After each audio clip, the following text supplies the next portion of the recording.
My name is Cedric Hartwell. Most folks around town just call me Grandpa. I'm 71 years old, and last Tuesday, a single phone call rewrote my entire life. All the man on the other end said was, "You don't know me, but you've been in my dreams since I was 3. I thought it was a scam, a mistake, maybe even a cruel joke. But then he mentioned a name I hadn't heard in 14 years, a name only she would have known. And just like that, everything I believed about my marriage, my past, and the choices I thought were mine alone, started to unravel. I'm not here to ask for sympathy. I'm here because what happened next shouldn't have been possible. But before I tell you the truth, smash that like button, subscribe, and hit the bell. Because by the end of this story, you'll be asking yourself, what would I have done? Now, let's go back to that phone call, the one that changed everything. I was in my den when it happened. Nothing special about the moment. I was doing what I do most afternoons now that I'm retired, organizing old lesson plans from my teaching days. 43 years of high school history, all filed away in boxes I keep telling myself I'll donate to the school library. My phone rang. Unknown number. I almost sent it to voicemail, but something made me answer. Mr. Hartwell? A woman's voice, professional, careful. Speaking. This is Gemma from Hope Haven Family Services. I'm calling regarding a reunion request we've received. I waited. Telemarketer, probably. They're getting more creative these days.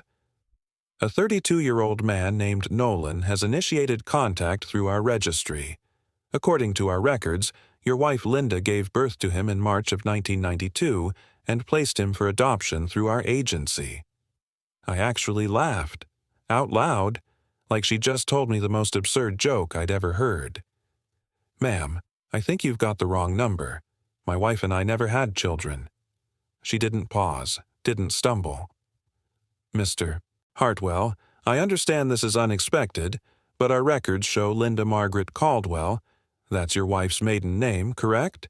Listed you as the biological father on the intake paperwork. My hand tightened around the phone. There's been a mistake. We also have DNA markers that connect Nolan to your family tree through a genetic genealogy database. He's been searching for 3 years. He has documentation, a birth certificate, hospital records from... Stop. My voice came out harder than I intended. Linda and I have been married 47 years. We decided early on not to have children. We were both teachers. We traveled. We built a life together, a childless life, by mutual agreement. The silence on the other end lasted too long. Mr. Hartwell, she said gently, like she was talking to someone in shock, I've been doing this work for 19 years. I've made hundreds of these calls. I don't make mistakes about documentation. Then your documentation is wrong. Would you be willing to speak with Nolan? He's not asking for money. He's not looking to disrupt your life. He just wants to understand. No. I stood up. The chair scraped against the hardwood. No, I wouldn't, because this is impossible. My wife was never pregnant. I would have known. Mr. Hartwell? I hung up. My hands were shaking. I stood there in my office, surrounded by boxes of old tests and essay assignments, and I felt like the floor had tilted beneath me. Linda was in the kitchen. I could hear her humming, some old Eagles song she always hums when she's cooking. I walked to the doorway and watched her. She was chopping vegetables for dinner, green peppers, onions. Her reading glasses were perched on her nose. She'd pulled her gray hair back in that messy bun she always does when she's working in the kitchen. She looked up and smiled. That same, warm, familiar smile I'd been seeing for 47 years. Who was that? She asked. I stared at her. At this woman I'd shared a bed with for nearly half a century. At the face, I knew better than my own. And for the first time in our marriage, I lied to her. Wrong number, I said. She went back to chopping, started humming again. I walked back to my office, closed the door, sat down in my chair, and I realized something that made my blood run cold. I didn't confront her. I didn't tell her about the call because somewhere deep in my gut, that teacher's instinct I'd relied on for 4 decades, something told me to wait, to watch, to observe before I acted. Because if this was true, if she'd hidden a pregnancy, a birth, a child for 32 years, then I didn't know this woman at all, and I needed to find out who she really was before I let her know that I knew. That night, I lay in bed next to her. She fell asleep quickly, the way she always does, her breathing steady and soft. I stared at the ceiling until dawn, and I started making a list in my head of everything I needed to find out. Have you ever looked at someone you love and suddenly seen them like you're meeting them for the first time? Except you're terrified of what you might discover? That's what the next 4 days were like. I became a detective in my own home. I made coffee the same way I always did. 2 cups, hers with cream and 1 sugar. Asked about her book club, laughed at her stories about Margaret's terrible taste in romance novels, watched Jeopardy with her after dinner like we'd done for 30 years. But inside, I was cataloging everything. Every word, every gesture, every micro-expression. And, God help me, I started finding things. On Wednesday, I was reading the newspaper at breakfast. There was an article about Generation X nostalgia, mentioning things from 1991. Remember that year? I said casually. We took that trip to Arizona, saw the Grand Canyon. Linda looked up from her oatmeal. For just a second, maybe half a second, her whole body tensed. Then she smiled. That was 1990, honey. We went to Arizona in 90. In 91, we stayed home. You were busy with that debate team championship run, remember? She was right, about the debate team. We'd gone to state that year, but something about the way she'd paused, the way she'd searched for the memory. It felt rehearsed. On Thursday, we were watching TV. Some comedian was doing a bit about parenting. Thank God we dodged that bullet, I said, laughing. Could you imagine us with teenagers? Linda laughed too, but it sounded hollow, like she was laughing because she was supposed to, not because it was funny. On Friday, I pushed harder. We were having dinner, pasta, her grandmother's recipe. I poured us each a glass of wine. Do you ever wonder what our kids would have looked like? I asked, kept my voice light, curious. She froze. Fork halfway to her mouth. Then she set it down carefully. That's a strange question. Is it? I was thinking about it today. If we'd had them, what would they have been like? Cedric, we made our choice. We were happy with our choice. She stood up. I'm going to start on those dishes. Linda, the guest room needs painting. I was thinking maybe a soft yellow. We could start this weekend. She walked to the sink, started running the water. Conversation over. The guest room. The one we never needed because we never had kids to visit us. The one we never needed because we were childless. Except maybe we weren't. That night after she went to bed, I went through our files. I started with the obvious stuff. Bank statements, tax returns, old calendars. I found our 1991 calendar in a box in the garage. Linda's handwriting filled most of the squares. Hair appointments, school events, grocery reminders. Then I got to September through November. Blank, 3 months, almost entirely blank. Just 1 note in late September. Visiting Beth in Portland, back mid-November. Beth, Linda's sister, lives in Oregon. I pulled out my phone, called Beth. It was late, but she answered. Cedric, is everything okay? I'm fine. Quick question. Do you remember Linda visiting you in the fall of 1991? September through November? Silence on the other end. Then, 1991? Cedric, that's over 30 years ago. Why? Just trying to settle something. She said she stayed with you for a few months that year. Months? No, honey. Linda's only stayed with me twice. Once after Mom died in 2003, and once when I had my hip surgery in 2015. She's visited plenty of times, but never for more than a week. My stomach dropped. You're sure? Positive. I would remember hosting my sister for months. Why? What's this about? Nothing, just confused about something. Thanks, Beth.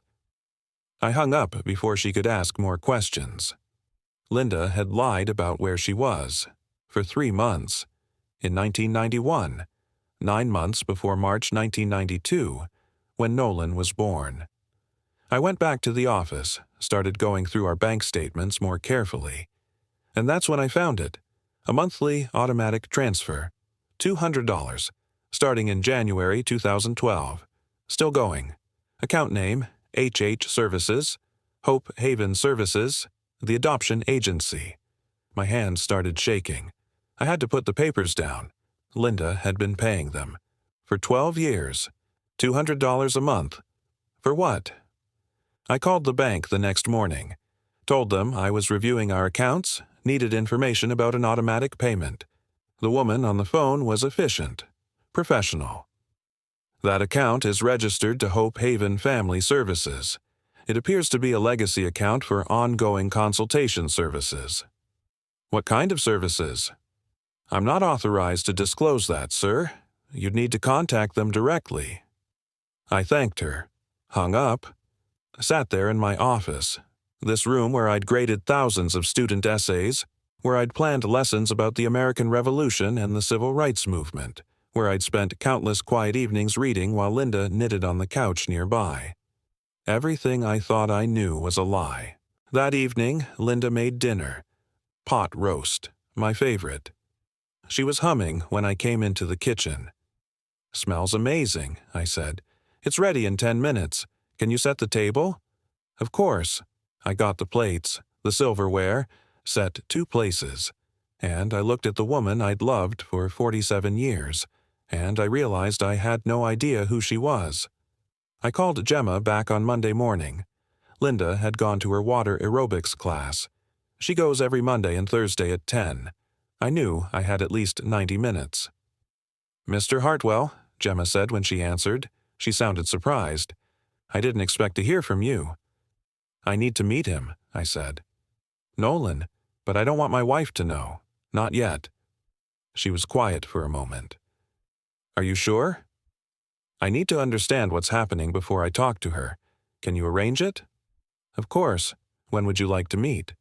"Today. This afternoon if possible." We settled on a diner 2 towns over. Neutral ground. I told Linda I was meeting an old colleague for lunch, another lie to add to the pile I was building. I got there early, ordered coffee I couldn't drink, sat in a booth by the window and watched the door. Then he walked in, and my entire world tilted. You know that feeling when you see something impossible? When reality just shifts? Nolan had Linda's nose. That same slight upturn at the tip, the one she always complained about in photos. He had my jawline, my father's jawline, that stubborn 2-square Hartwell jaw that made us look like we were always clenching our teeth. He was tall, 6'2", maybe, my height, and his hands. Long fingers, the pinky on his right hand curving slightly inward. Just like mine. He walked toward my booth, extended his hand. "Mr. Hartwell?" "Cedric," I managed. My voice sounded like it belonged to someone else. He sat down. We ordered coffee. The waitress kept glancing at us, probably wondering why we were both so pale. "I'm a social worker," Nolan said after a long silence. "I work with foster kids in Hartford. I spent my childhood in the system after Hope Haven closed in '98. I had to look away, stare out the window at the parking lot. "I'm not here for money," he continued quietly. "I'm not here to disrupt your life or make demands. I need to understand why my mother gave me away, and why my father never came looking." The words hit me like a physical blow. "Nolan," I started, then had to stop, clear my throat. "I didn't know you existed until 6 days ago." His expression changed, fell, then hardened. "How?" The word came out sharp, angry. "How could you not know? You were married. She was pregnant for 9 months. How could you not know? She told me she was helping her sister in Oregon. Said she'd be gone about 5 weeks. I believed her." 5 weeks? His voice rose. Other people in the diner were starting to look. She was gone for 5 weeks and you didn't think... No. My voice was flat. Dead. I didn't think.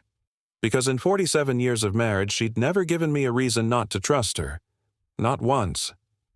He stared at me, then reached into a messenger bag and pulled out a folder. I brought these in case you didn't believe me, in case you thought I was lying. He pushed the folder across the table. I opened it with shaking hands. Photos, dozens of them. A baby with dark eyes and a tuft of black hair.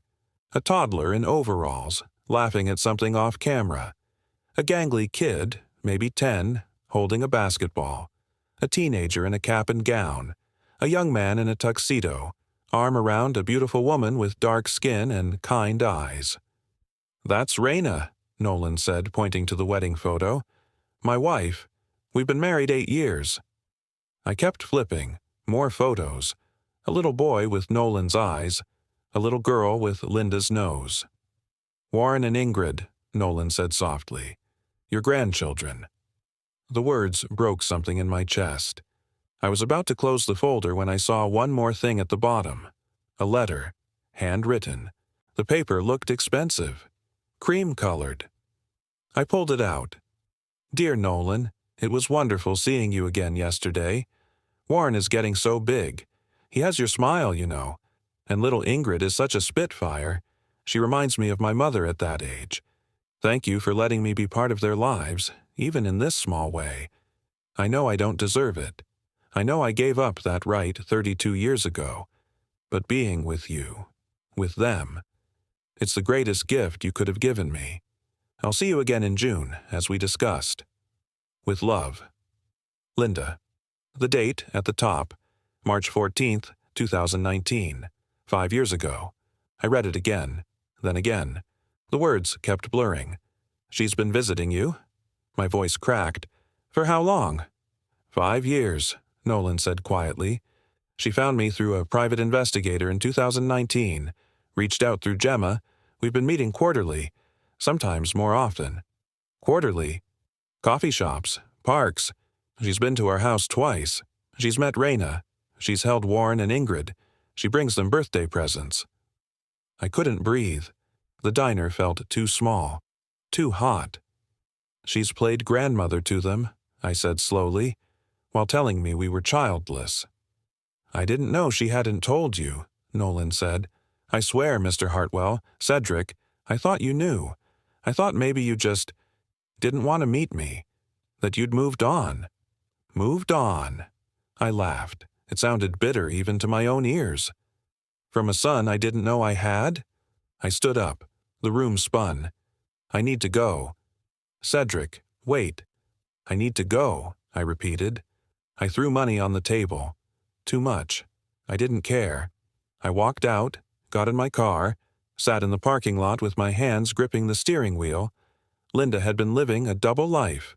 She'd been playing grandmother to children I didn't know existed. Children who had my hands, my jaw, my height, my grandchildren, while telling me every single day for 5 years that we were childless by choice. I pulled out my phone, searched for Private Investigator, Hartford County. I needed to know everything, every meeting, every lie, every moment she'd chosen to build a secret life instead of including me in it. And then I'd decide what to do about it. I started the car and drove home.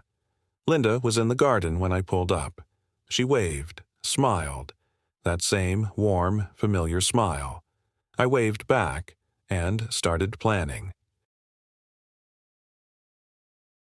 I found Donovan through a lawyer I'd helped years back, one of my former students who'd gotten into some trouble and needed a character witness. He remembered, gave me a name. Donovan's office was downtown, 3rd floor of a building that smelled like burnt coffee and old carpet. Former cop, the lawyer had said. Discreet, thorough. He was both. I sat across from his desk, cluttered with file folders and a computer monitor that looked older than my grandkids, and I said the words I never thought I'd say about my wife. I need to know everything my wife has been doing that I don't know about. Everything. Donovan didn't blink, didn't ask why, just pulled out a notepad. Name? Linda Margaret Hartwell. Maiden name Caldwell. She's 70. What am I looking for specifically?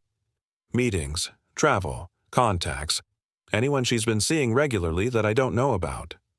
I paused. There's a man, Warren Calloway, retired architect. I need to know their relationship. He wrote it down. This'll take a few days, maybe a week. I need it in 3 days. He looked up, studied my face.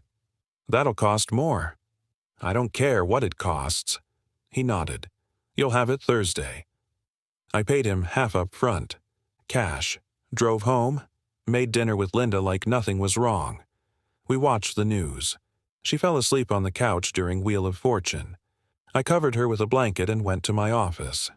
Those 3 days were the longest of my life. Thursday morning, Donovan called. I'm at the diner on 3rd Street. Come alone. I told Linda I had a doctor's appointment. Another lie. I was getting good at them. Donovan was in the same booth where I'd met Nolan. He slid a manila folder across the table. It was thick. Your wife's been busy, he said. I opened it. The first section was photos. Surveillance photos. Time-stamped. Dated. Linda at a coffee shop in West Hartford. October 2023. Sitting across from Nolan. They're both smiling. She's showing him something on her phone. Linda at a park. April 2024. Pushing a little girl on a swing. Ingrid, my granddaughter. The one I didn't know existed until a week ago. Linda at a house in a residential neighborhood. June 2024. Standing on a porch with Nolan, Raina, and both kids. Warren is hugging her leg. She's laughing. My hands were shaking. I had to set the photos down. There's more, Donovan said quietly. I flipped to the next section. More photos.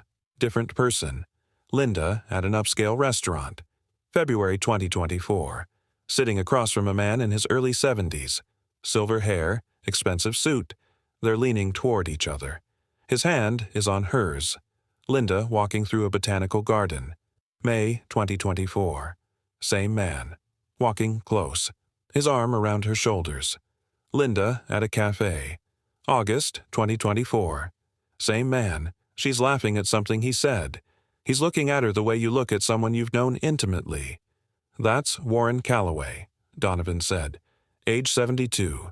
Retired architect. Lives in Glastonbury. Never married. No kids. He and your wife meet monthly. Sometimes twice a month. Lunches, walks, long conversations. Are they sleeping together? Can't confirm that, but the body language is intimate, familiar. This isn't a casual friendship.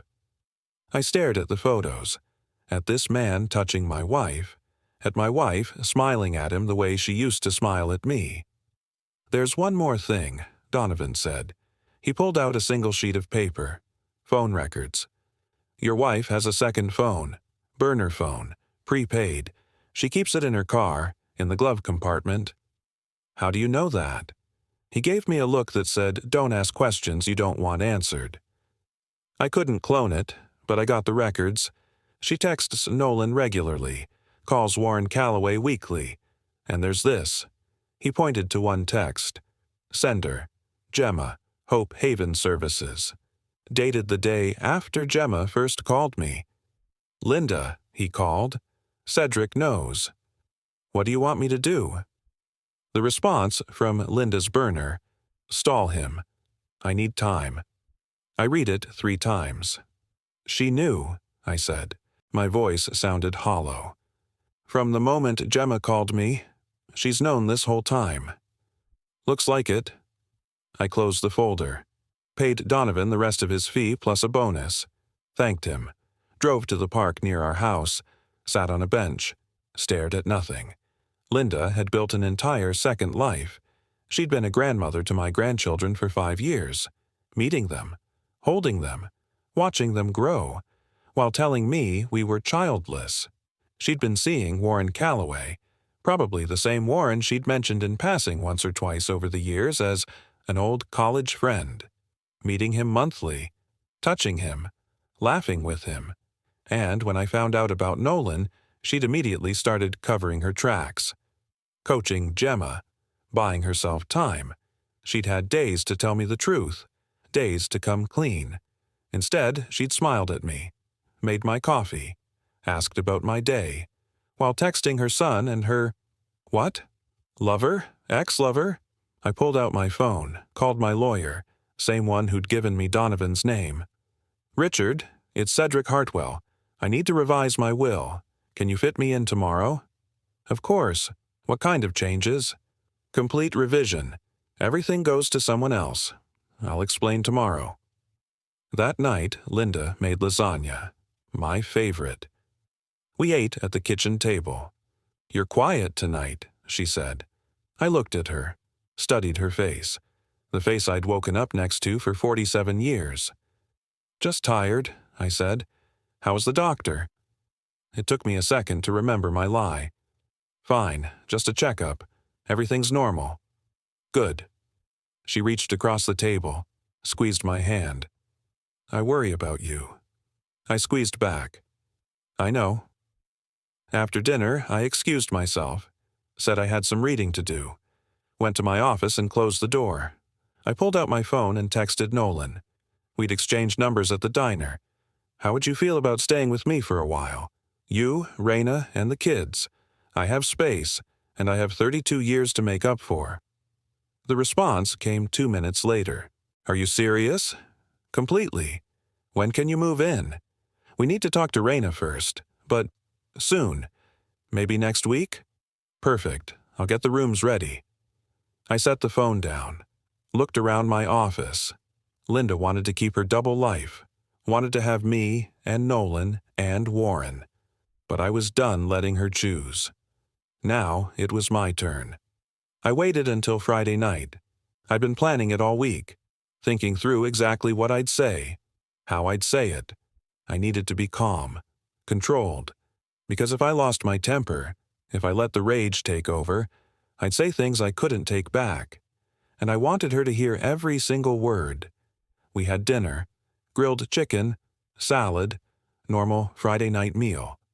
Linda talked about her book club. They were reading some mystery novel she couldn't get into. I nodded, made appropriate comments. After dinner, I poured 2 glasses of wine. Red, her favorite. Let's sit in the living room, I said. Okay. She looked surprised. We usually cleaned up together first. I sat in my chair, the one I'd been sitting in for 20 years. She sat on the couch, tucking her legs under her the way she always does. I took a sip of wine, set the glass down carefully. I met our son last week, I said. The wine glass slipped from her hand. It didn't break, landed on the couch cushion, wine spreading across the fabric like blood. But Linda didn't move, didn't reach for it, just stared at me. His name is Nolan, I continued. My voice was steady, teacher voice, the voice I used when a student had been caught cheating and we both knew it. He's 32 years old. He's a social worker in Hartford, married to a woman named Raina. They have 2 children, Warren, who's 6, and Ingrid, who's 4. Linda's face had gone white. But you already know all of that, don't you? Because you've been visiting them for 5 years. Coffee shops, parks, their home. You've held your grandchildren, celebrated their birthdays, played grandmother. She opened her mouth. Nothing came out. Don't. The word came out sharp. Don't you dare lie to me again. I know everything. The pregnancy you hid in 1991, the adoption, the monthly payments to Hope Haven, 12 years' worth, the secret visits, Warren Calloway, the burner phone in your car, all of it. She was shaking now, hands trembling in her lap. I hired an investigator, Linda. I have photos, phone records, dates and times. I know Gemma warned you the day I called. I know you've been covering your tracks, planning your story. Cedric, please, don't. I stood up, stayed across the room from her. If I got too close, I didn't trust what I'd do. You had a week to tell me. A full week. You could have sat me down any day, any moment, and explained. You chose not to. I was going to tell you. When? My voice rose despite my best efforts. When were you going to tell me? Next year? When Warren turned 10? When Ingrid graduated high school? Or were you planning to take it to your grave? Tears were streaming down her face now. I didn't know how. You didn't know how to say, Cedric, I was pregnant in 1991 and gave our child away? You didn't know how to say, I've been secretly visiting our son and grandchildren for 5 years. What part of that was too complicated? She was sobbing now. Full-body sobs. The kind I'd only seen a handful of times in our marriage. When her mother died. When her best friend was diagnosed with cancer. I felt nothing. I need to know why, I said quietly. I need to understand how you did this. How you looked at me every single day for 32 years and kept this secret. She wiped her eyes, took a shaky breath. We were having problems. What? In 1991, you don't remember. You were working 80-hour weeks, running the debate team, coaching that summer history program. I barely saw you, and when I did see you, you were exhausted, distant. So you had an affair. The words hung in the air between us. She nodded, barely. Warren came back into my life. He'd moved back east, reached out. We'd dated in college, before you. It was supposed to be just coffee, just catching up. But it wasn't. No. Her voice was barely a whisper. It wasn't. I sat back down, legs suddenly too weak to hold me up. How long? 3 months, maybe 4. It didn't mean anything, Cedric. It was just, don't tell me it didn't mean anything when you got pregnant. She flinched. I didn't know who the father was. You and I were still together, still intimate, just not as often. So you didn't know if the baby was mine or his. No. The room felt too small, too hot. I couldn't breathe. Warren wanted me to leave you, she continued. Wanted us to raise the baby together. But I couldn't do it. I loved you, Cedric. I loved our marriage, our life. So you killed our child? No. She looked up sharply. No. I gave him to a family who could love him, who wanted him. You gave him to an adoption agency that went bankrupt 6 years later, I said coldly. He grew up in foster care, Linda. Our son grew up in the system. Bounced from home to home. Do you know what that does to a child? She buried her face in her hands. And then, after all of that, you found him 5 years ago. You could have told me then. You could have said, Cedric, I made a terrible mistake 32 years ago, but I found our son, and I want you to meet him. But you didn't. I was afraid you'd leave me. So instead, you just... What? Played grandmother in secret? Let me believe we were childless while you held our grandchildren? She didn't answer. I stood up, walked to the window, looked out at our backyard, the garden she'd spent 20 years cultivating, the patio where we'd hosted countless dinners with friends. Everything was a lie. There's one more thing, I said without turning around. 3 months ago, you had a DNA test done. Through one of those genealogy companies. I found the results. Nolan is mine, not Warren's. You've known for 3 months that you gave away my son, and you still said nothing. I turned around, looked at her. I need you to leave. What? Pack a bag, go to your sister's, go to Warren's. I don't care, but I need you out of this house. Tonight. Cedric, please. Now, Linda. She stood up, stumbled toward the stairs, came back down 20 minutes later with an overnight bag. She stopped at the door, looked back at me. I chose you, she said. 32 years ago, I chose you. I chose our marriage. I looked at her, this woman who'd shared my life for 47 years. No, I said quietly. You chose a lie, and you asked me to live in it with you. That's not love, Linda. That's cowardice. She left. I sat in the empty house and felt nothing at all. Nolan and his family moved in the following Saturday. I'd spent the week preparing. Cleaned out the guest room and the room we'd always used for storage. Bought twin beds for the kids. A crib that converted to a toddler bed for Ingrid. Toys. Books. Things I'd never thought I'd need. When their car pulled up, I was standing on the front porch. Warren tumbled out first, all energy and elbows, 6 years old. He looked up at the house with wide eyes. "This is where you live, Grandpa Cedric?" The word hit me like a truck. "Grandpa." "It is," I managed. "And now it's where you live too." Ingrid was more cautious. 4 years old with Linda's nose and my mother's eyes, dark and serious. She hid behind Raina's legs. Raina smiled at me. "Thank you for this, Cedric. We don't want to impose." "You're not imposing. You're family." She helped the kids inside while Nolan and I unloaded boxes. "You didn't have to do this," he said quietly. "Buy furniture, set up rooms." "Yes, I did." I looked at him. I missed 32 years. I'm not missing any more. That first night was chaos. Warren ran through the house like he owned it, exploring every room, every closet. Ingrid slowly warmed up, especially when she found the stuffed dinosaur collection I'd bought specifically for her. Nolan had mentioned she loved dinosaurs. Raina made dinner. Said she wanted to thank me, even though I told her she didn't owe me anything. We ate at the kitchen table, the same table where I'd confronted Linda a week ago, and for the first time in days, I felt something other than rage. I felt hope. After dinner, Warren climbed onto my lap while we watched a nature documentary. Didn't ask permission, just climbed up and settled in like he'd done it 100 times before. "Are you really my grandpa?" he asked during a commercial. I looked at Nolan. He nodded. "Yes," I said. My voice cracked. "I'm really your grandpa." "Okay." He yawned. "Grandpa Cedric is a funny name." Ingrid giggled from the couch.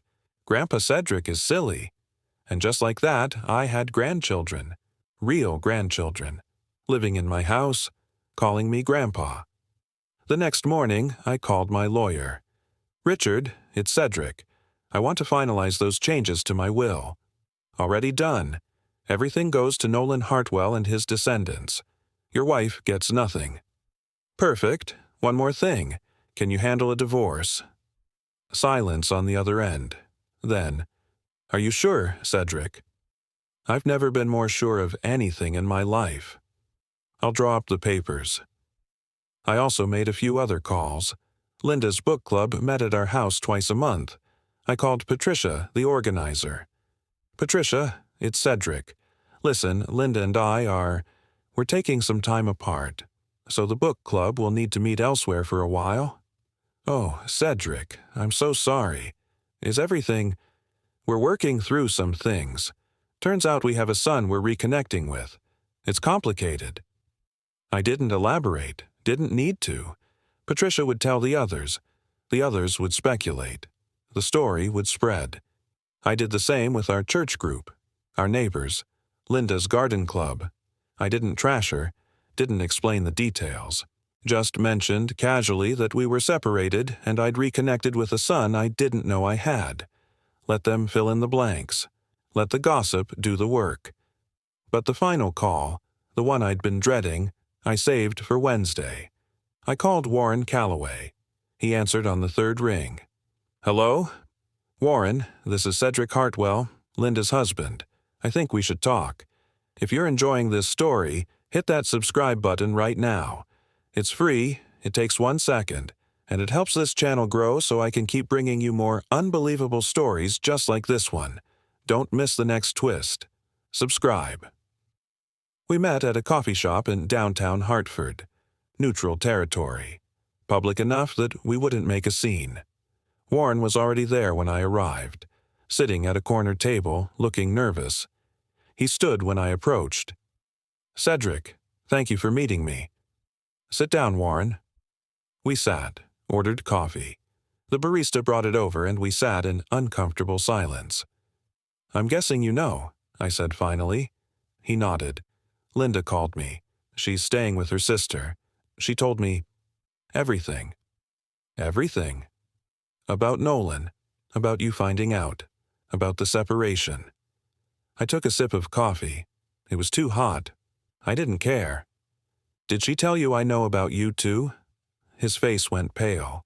What? The monthly lunches, the walks, the intimate conversations. I hired an investigator, Warren. I have photos. He set his coffee down carefully. I'm not sleeping with her. But you want to? That's not... He stopped, took a breath. It's not that simple. It seems pretty simple to me. You dated her in college. You had an affair with her in 1991. And now you're back in her life, meeting her regularly, touching her, making her laugh. So let me ask you directly. Do you want my wife? He was quiet for a long time. Then he said, I did, 33 years ago. I loved her. I wanted her to leave you and be with me. And now? Now? He looked down at his hands. Now, I'm not sure I know the woman she's become. What does that mean? It means when she told me about Nolan, about giving away your son, I was shocked. The Linda I knew wouldn't have done that. The Linda I fell in love with was honest, brave. She made hard choices, but she owned them. But this Linda? This Linda lied to you for 32 years. This Linda built a secret life. This Linda let you believe you were childless while she played grandmother behind your back. He looked up at me. That's not the woman I loved. That's someone I don't recognize. I studied his face. He looked tired, older than his 72 years. She asked you to talk to me, I said. Didn't she? Asked you to convince me to take her back. He nodded. 3 days ago, she came to my house, desperate, broken, said you'd kicked her out, that you'd invited Nolan and his family to live with you, that you were changing your will. And what did you tell her? I told her no. His voice was firm. I told her what she did was unforgivable, that she made her choices and now she has to live with them. Even though you love her? Especially because I loved her. The woman I loved wouldn't have done this. So either she's changed or I never really knew her in the first place. We sat in silence. What are you going to do? He asked finally. I'm filing for divorce. She gets nothing. The house, the savings, my pension, it all goes to Nolan. That's harsh. Is it? I leaned forward. She gave away my son. She lied to me for 3 decades. She built a relationship with my grandchildren while telling me I'd never be a grandfather. What part of that deserves mercy? He didn't answer. I stood up, left money on the table. Warren, let me ask you one more time. Do you want her? Because if you do, if you still love the woman she was or the woman you think she could be, she's available. I'm done. He looked up at me, and I saw something in his eyes I hadn't expected. Pity. No, he said quietly. I don't want her, because the woman I loved never existed. It was just another version of the lie. I nodded, walked out, got in my car, drove home. When I pulled up, Warren and Ingrid were in the front yard. Nolan was teaching them how to throw a baseball. Raina was sitting on the porch steps, watching and laughing. Warren saw me and ran over. Grandpa, look, I almost caught it. I picked him up, swung him around. Show me. That night, after the kids were in bed, Nolan and I sat on the back porch. Mom called me today, he said. I tensed. What did she want? To ask if I'd talk to you, ask you to forgive her, let her come home. What did you tell her? He looked out at the dark yard. I told her that Grandpa Cedric chose me when he didn't have to, that he welcomed my family into his home, that he's done more for me in 2 weeks than she did in 32 years, and that if she wanted forgiveness, she should start by earning it. You didn't have to do that. Yes, I did. He looked at me. You gave me a family, Cedric. A real family. I'm not going to let her take that away. I reached over, squeezed his shoulder. Couldn't speak. Inside, through the window, I could see Raina reading a book. The house was warm, full, alive. Everything Linda said she never wanted. Everything I never knew I needed. And I realized something. This wasn't revenge. This was justice. This was taking back what had been stolen from me and rebuilding it on my own terms. Linda wanted her life back? She'd have to earn it, and I was going to make sure the price was steep.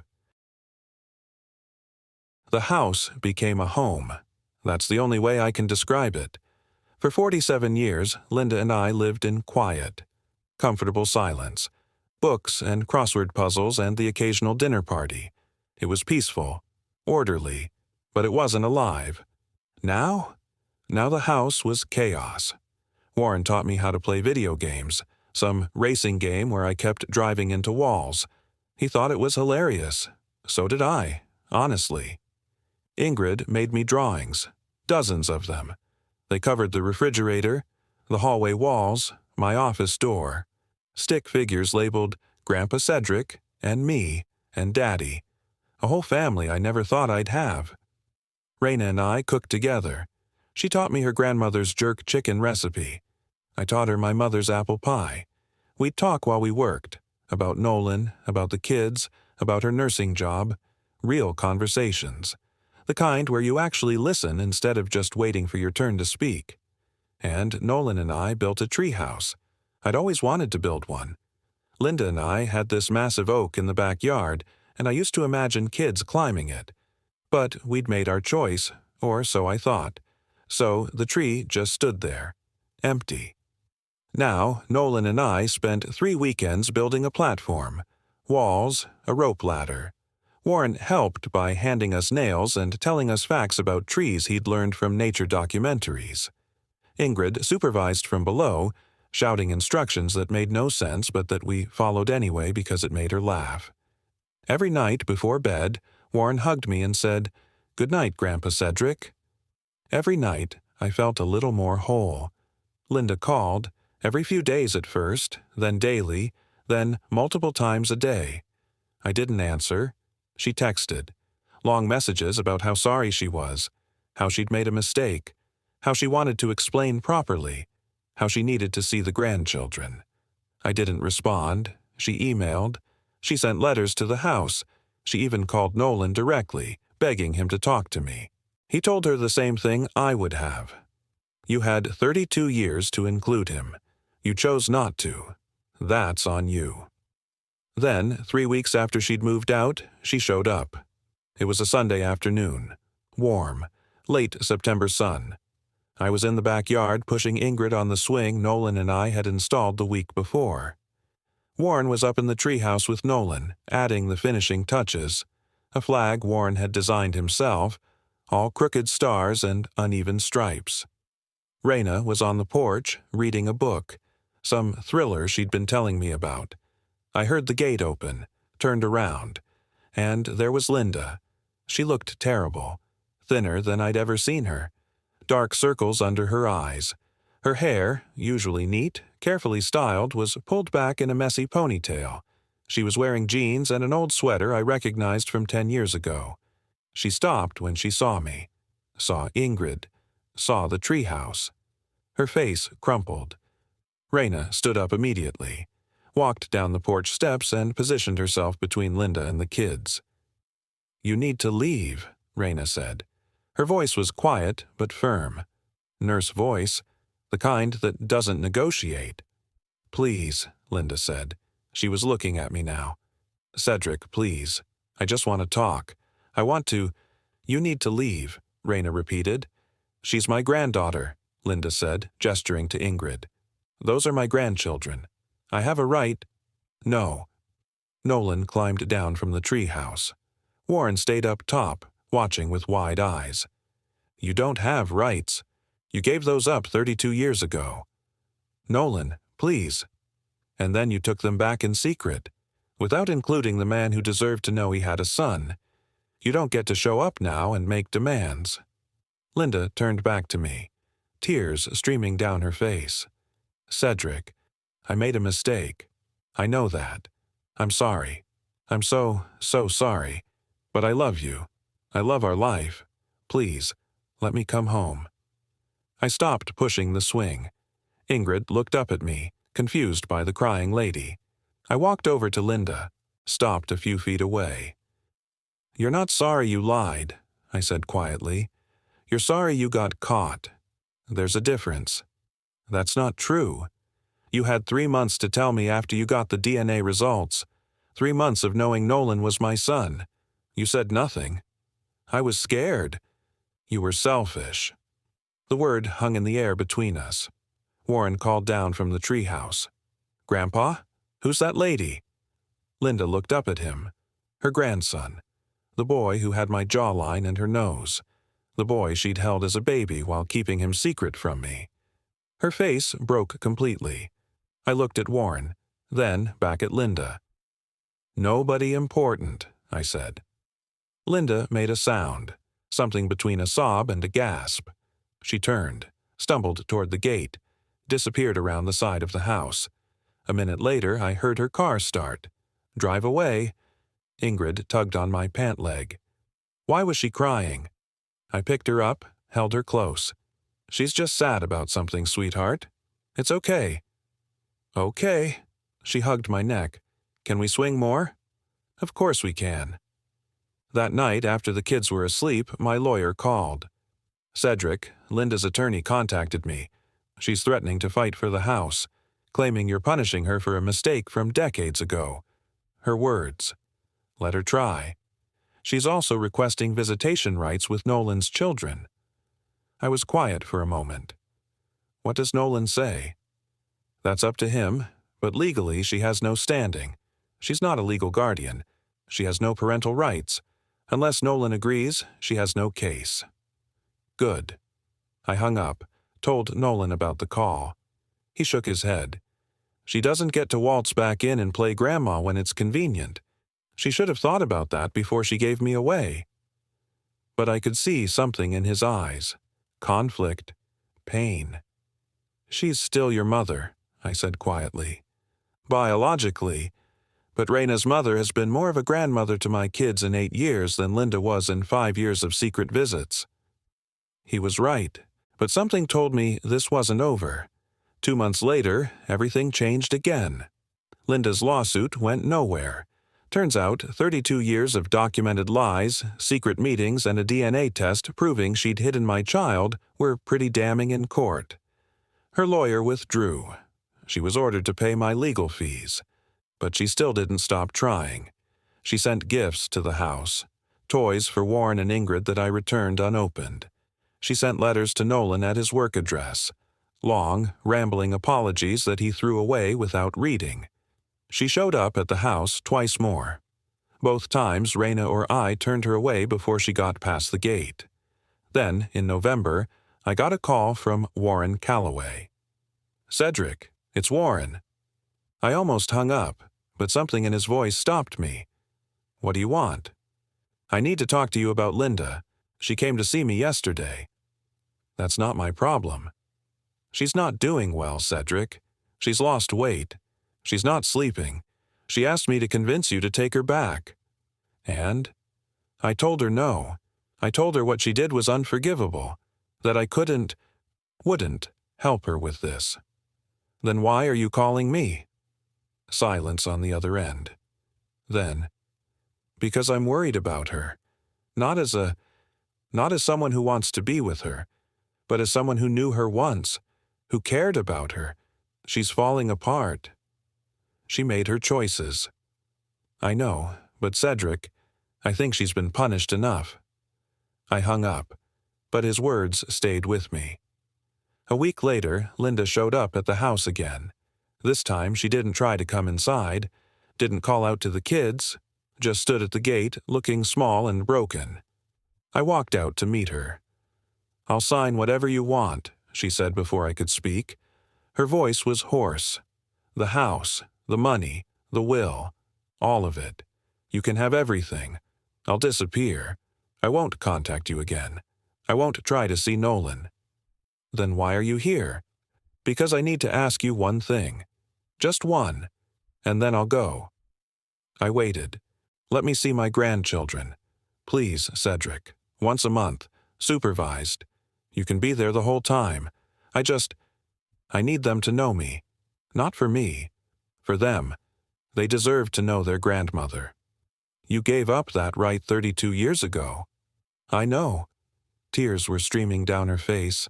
I know I don't deserve it. I know what I did was unforgivable. But Warren and Ingrid are innocent in all of this. They didn't do anything wrong. And I can be good for them. I can teach Ingrid to bake the way my mother taught me. I can help Warren with his homework. I can be the grandmother they deserve. Please.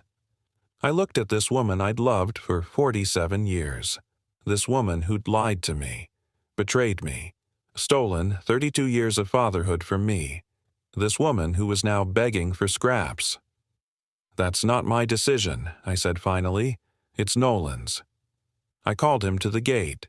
He stood next to me, looking at his birth mother, the woman who'd given him away, the woman who'd found him and visited him in secret, the woman who'd kept him from his father. Once a month, he said finally. His voice was cold, measured, supervised, at this house, with Cedric and Raina present, and you earn it, every single time. You show up, you be present, you don't try to manipulate, you don't make it about you, you're there for them. Not for you, not for us, for Warren and Ingrid. Linda nodded, couldn't speak. And if you mess this up, if you lie again, if you try to turn them against Grandpa Cedric, if you do anything that hurts them, you're done. Forever. Do you understand? Yes. It came out as a whisper. Yes. Thank you. Thank you. She turned to me.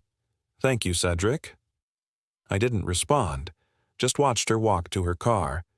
That night, Raina asked me why I'd agreed to let Nolan make that choice. Because it wasn't mine to make, I said.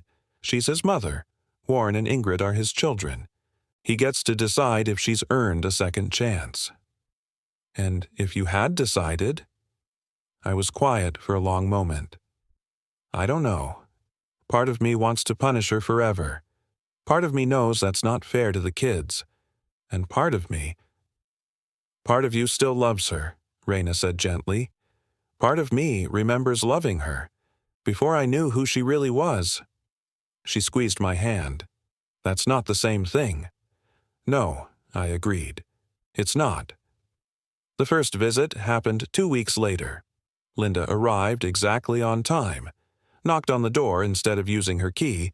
She'd returned it the week before. She brought a box of baking supplies.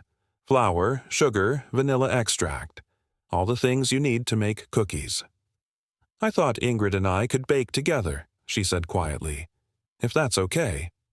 Nolan nodded. Raina and I will be right here. The first hour was brutal. Linda tried too hard, talked too much, brought too many ideas.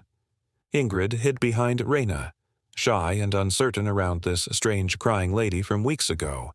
But Linda, to her credit, stepped back, sat on the floor, let Ingrid come to her. Your grandpa says you like dinosaurs, Linda said softly.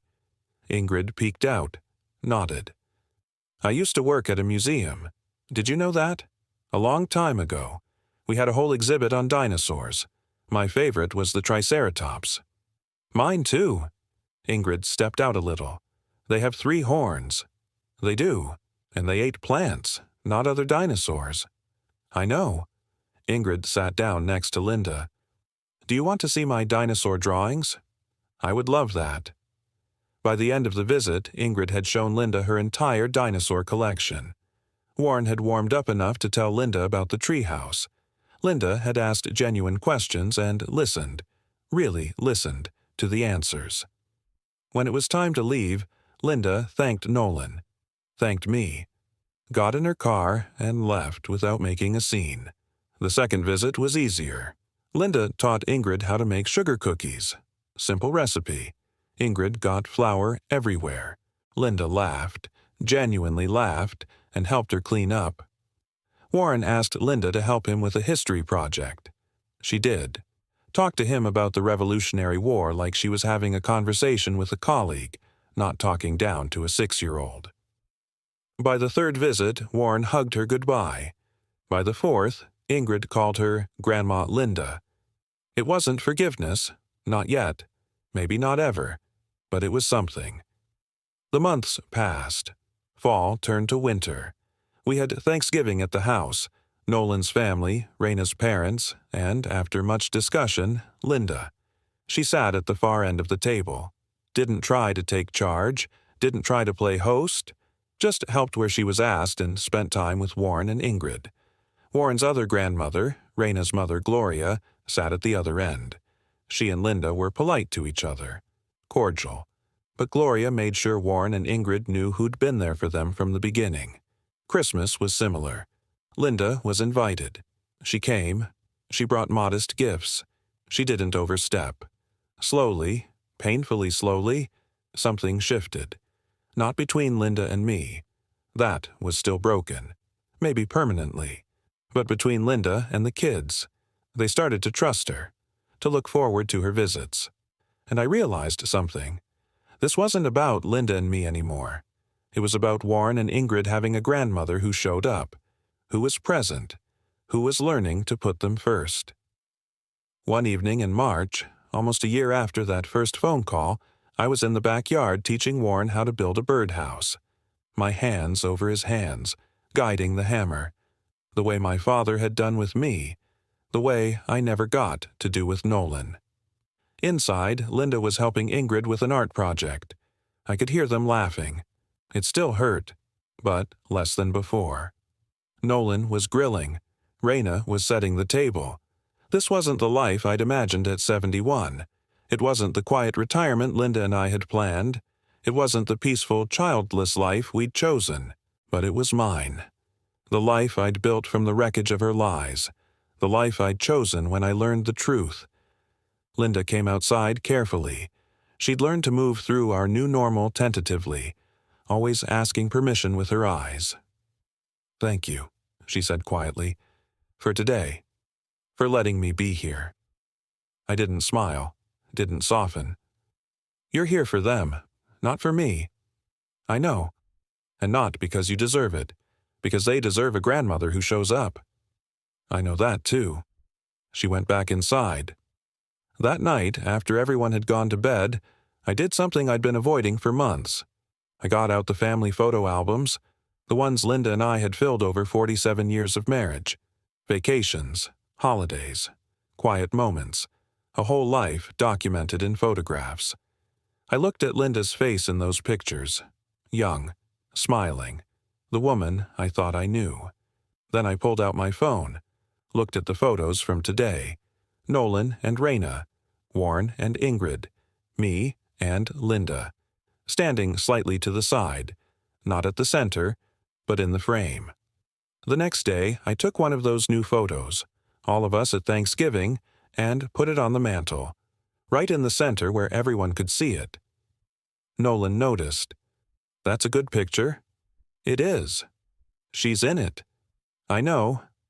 I looked at the photo. "But she's not at the center, and she had to earn her way into the frame." He was quiet for a moment. Then, "Is that enough? For you?" I thought about it. Really thought about it. "I don't know if I'll ever forgive her," I said honestly. "I don't know if what she did can be forgiven. But I can choose to let her be in the picture. For Warren and Ingrid. Not for her. Not even for me. For them. That's more than she deserves. Maybe. But it's what they deserve." Nolan nodded, put his arm around my shoulders. "You're a good man, Grandpa Cedric." I looked at the photo on the mantel, at the family I'd found, at the life I'd rebuilt, at the woman on the edge of the frame who'd had to earn her way back in. And I realized, forgiveness isn't about forgetting. It's not about erasing the past or pretending the pain never happened. It's about deciding who gets to be in the picture, and on what terms. Linda had destroyed our marriage. She'd stolen 32 years of fatherhood from me. She'd lied about who she was, but she was learning to show up for her grandchildren. And that, just that, was enough to let her stand on the edge of the frame, not at the center, not as my wife, but as their grandmother, who'd earned her place, one painful visit at a time. Thanks for watching. If this story kept you here till the end, do me one favor. Hit that subscribe button. It's free, it supports the channel, and it helps me bring you even bigger stories. Subscribe so you don't miss the next twist.